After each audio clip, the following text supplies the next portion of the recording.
أوبريت رواد النجاح. سيناريو وحوار الدكتور محمد عبد الله باعبود، حيث يحمل هذا الأوبريت في قصيدته الأولى من كلمات السيد محمد بن عيدروس الحبشي ألحان تراثية، والقصيدة الثانية من كلمات الدكتور محمد عبد الله باعبود وألحان محمود محمد عبدهود.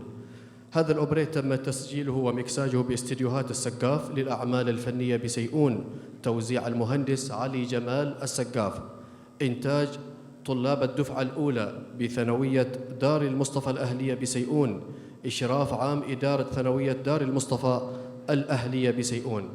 الطلاب المشاركون في هذا الأوبريت رواد النجاح هم علوي بن محمد الحبشي وحسين بن محمد الحبشي وعلي بن حسين السقاف ومحمد بن عبد الله بن طاهر وسالم بن محسن السقاف وعبد القادر بن عمر السقاف وأحمد بن مرتضى الحبشي وصافي بن سالم السقاف.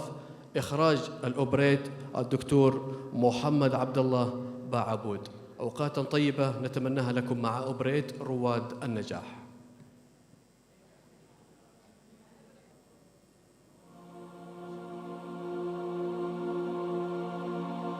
اترك الناس يلا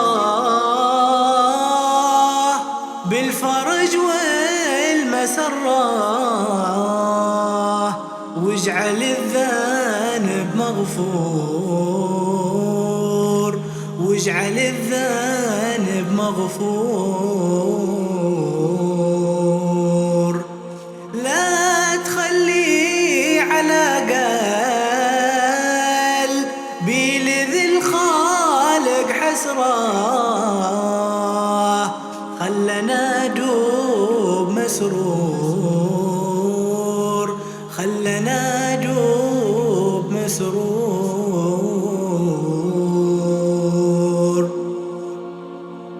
عمهم يا كريم الوجه مرة بنظرة،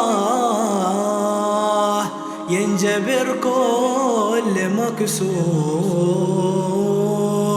ينجبر كل مكسور.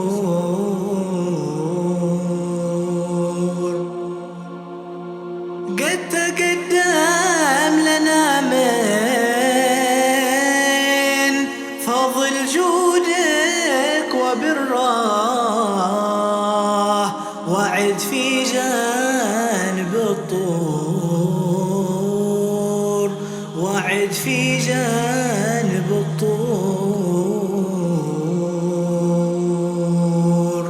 لي ذكرته في القور آنه ذاك يدرى،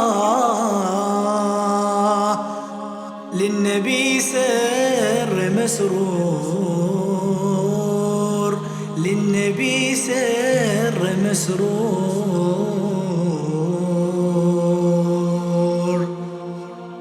عاد نطلبك تكفينا المطرد وشره، ينتبه كل مغرور، ينتبه كل مغرور. بعدها تحسن العقبى وتكفى المضرة، يعبر الحال مستور، يعبر الحال مستور. والقيامة مع أهل الأمن في خير زمرة، نسمر الله مع الحور، نسمر الله مع الحور.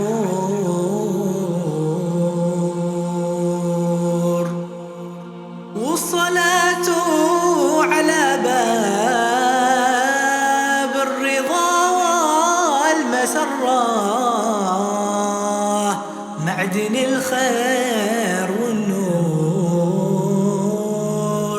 معدن الخير والنور.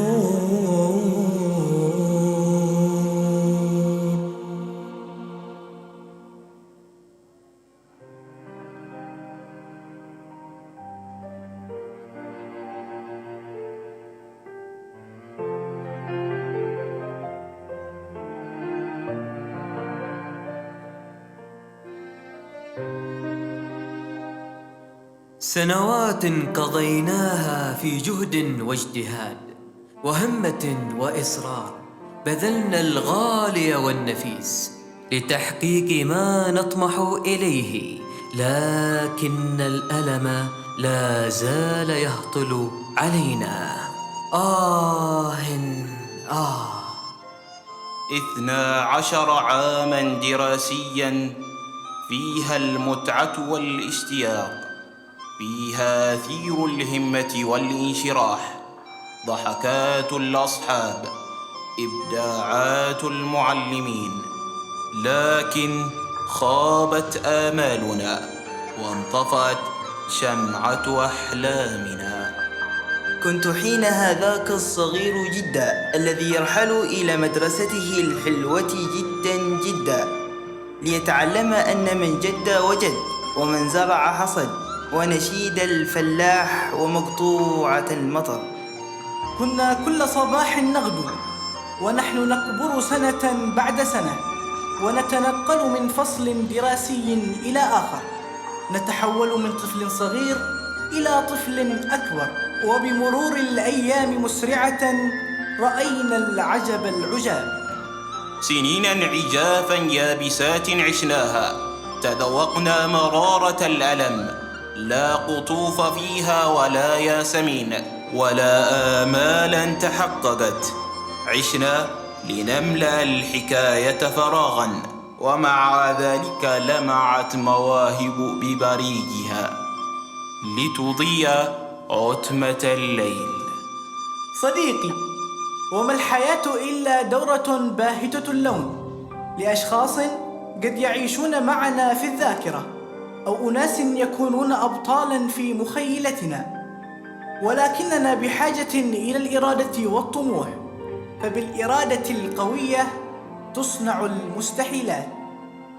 منذ نشأنا يا سادة على دروب الحياة، طرقنا أبوابها وتسلقنا جدران حيطانها، وجدنا قصص 1000 ليلة وليلة باتت معنا، نسمعها، نتخيلها في كل مكان، نتمنى وما نيل المطالب بالتمني، وتدور العجلة، ويبقى أحلى زمان عصر أجدادنا الذي عشناه بساطة، فيه الإخاء والمودة، وها قد بات حقيقة.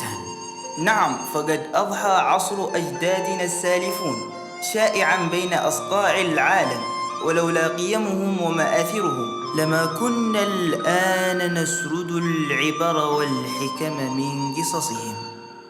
ما زلنا كل صباح نغيب عن الحي، لم نرى ابتسامة ولا فرحة على شفتينا. حياة فوضوية عشناها، ومع ذلك كافحنا وثابرنا من أجل الطموح المرسوم.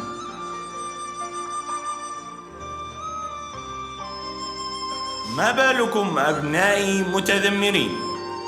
صحيح أن في خضم هذا العصف الذهني لجميع مفردات المأساة التي عاشتها الساحة العربية، غير أنه لا يزال هناك بريق أمل لدى الكثير من الشباب إزاء مستقبل لامع مع مرور الوقت.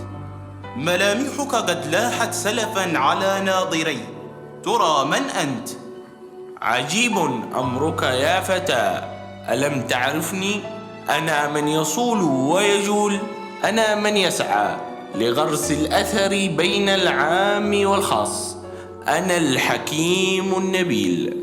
نعم، عرفتك الآن. ملامحك لم تبرح أعيننا من غابر الأزمان، فقد كنا نتابع حكمك على صفحات التاريخ حباً وشغفاً، وطموحا وإصرارا من أجل تحقيق الأحلام. هكذا تمر الحياة أمامنا كأنها اسطوانة شريط بالأبيض والأسود. نعود مساء منهمكين نرى النجاح قادما لنفسح له الطريق، لعله يعبر في وقار ليلج في صدورنا ويبعث الأمل والطمأنينة في قلوبنا.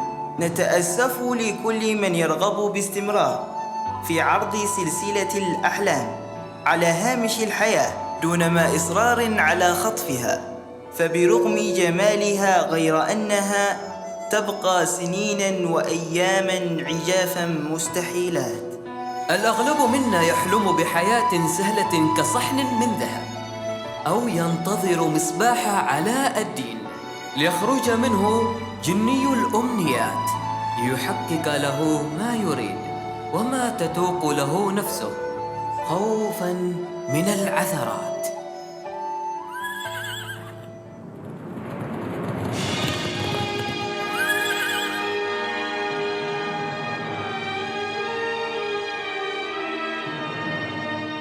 إن يوما باقيا من العمر هو للمؤمن عمر ما ينبغي أن يستهان به. إنني أسمع صهيل فرس، ترى من ذلكم الفارس؟ أنا صلاح الدين. لا تظن أني فتحت البلاد بالسيوف، إنما فتحتها بقلم القاضي الفاضل، وهو الرجل الثاني في دولتي، شيخ البلاغة وسيد الفصحاء. ولم أسرد عليكم تلك المآثر إلا لإثارة الهمم لديكم. هيا انطلقوا واعتصموا بحبل الله واعتمدوا على فضله المدرار. لآلئ نفيسة نثرتها على مسامعنا، ونحن نعاهدك جميعا على إعادة مجدنا التليد دون ما خوف أو تردد، وسنكون روادا للنجاح.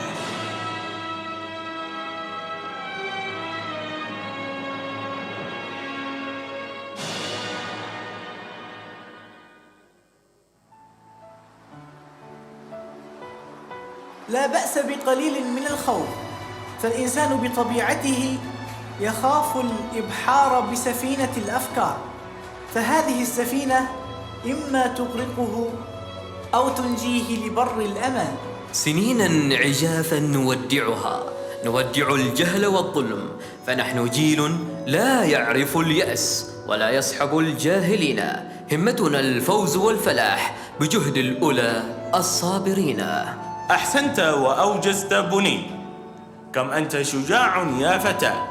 سمعت صوتا في داخلك يشدك إلى رؤية وضوح الدنيا بكل عزيمة وثبات، وإزالة تراب التردد والإحباط لاكتشاف العالم من أوسع الأبواب. ما أروعك أيها الحكيم، فقد جعلت من حكمك خيرا لكل شر واجهتك، ووجهت غيرك في هذه المعمورة. وما أنبلك أيها الناصر صلاح الدين، فشجاعتك وإقدامك من سينير دربنا. منذ أن فتحت عيني في تلك البقعة الصغيرة من جغرافية الهامش في أقصى الأرض، وأنا أراه كما يراه غيري، ربما أو لا يراه أحد من العابرين، في الزحام والصراخ واللغو. ذلكم هو القضاء والقدر، فأنا راض بما قدره الله تعالى لي. في الصباح الباكر أرى الناس ترحل للبحث عن قوت يومها، يرحلون إلى أعمالهم اليومية وصراعاتهم مع الزمن الموبوء المرير المدقع فقرا، لاهثين خلف لقمة في الحياة القاسية المريرة. أوجزتم القول صديقاي، فالعقول تتحارب أيا كان مستواها، ولا تجد راحتها واستقرارها إلا في التحدي. كنت أعرف منذ وقت طويل أنني سأنجح في بلوغ الهدف، وليس الأمر أنني تنبأت بالغيب، بل كنت أعرف منذ البداية أن الله عز وجل زودني بإرادة هائلة تفوق في حجمها كل الصعاب المتوقعة، وها هو نجاحي. الأبطال لا يصنعون في صالات التدريب، بل يصنعون من أشياء عميقة في داخلهم. تلك الأشياء هي الإرادة والحلم والرؤية، وها قد حققت حلمي بفضل الله ومنه وإفضاله، وأصبحت رساماً يشار له بالبنان.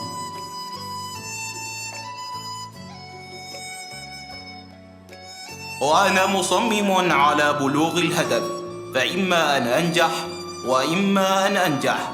وها قد حفظت كتاب الله تعالى، وهو أسمى مراتب النجاح. أحسنتم جميعاً.